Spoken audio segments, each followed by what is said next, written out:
Salam, moi je suis dans le premier cas, comme j'ai fait la ruqya où je suis un traitement, je vois ma situation empire. Je vous explique en détail, bi'idhnillah, pourquoi ça fait ça, pourquoi la situation ça empire quand on utilise un traitement. Si vous n'êtes pas abonné, je vous invite à abonner et à enregistrer cette vidéo parce que ça sera très bénéfique pour vous et votre famille. Alors, pourquoi, comme je commence à utiliser les traitements, je commence à sentir des choses et tout ça. Je vous donne des exemples pour comprendre. Toujours on donne des exemples pour, Inch'Allah, bi'idhnillah, on partage les connaissances et aussi pour comprendre comment ça marche. Pourquoi on aurait des attaques une fois on commence à faire des traitements. Je vous donne un exemple. Un exemple, on va dire que vous avez un appartement. Et cet appartement, il y a un homme, un exemple, où il y a une femme qui vit dedans avec vous. Gratuit. Vous la laissez, vous dites rien à elle. Il vit, mange tranquille. Et un jour, vous décidez de, ah oui, il mange gratuit, il dort gratuit. Aujourd'hui, il ne va pas faire ça. Je vais combattre avec lui. Vous dites, sortez de ma maison. Elle dit, non, je ne sors pas de votre maison. Vous commencez à la pousser. Elle ne veut pas, il va vous frapper. Après, vous se battez tout le temps pour que vous la dégagez de cette maison, de votre maison. Mais une fois là, vous dégagez, vous fermez la serrure, vous changez la serrure, vous êtes tranquille. La ruqya, c'est pareil.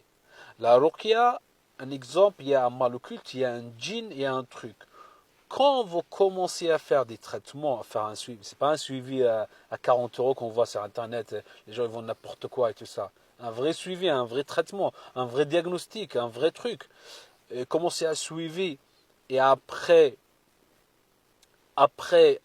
il commence les symptômes, c'est là que vous appuyez plus fort. C'est là que vous faites le traitement encore plus fort.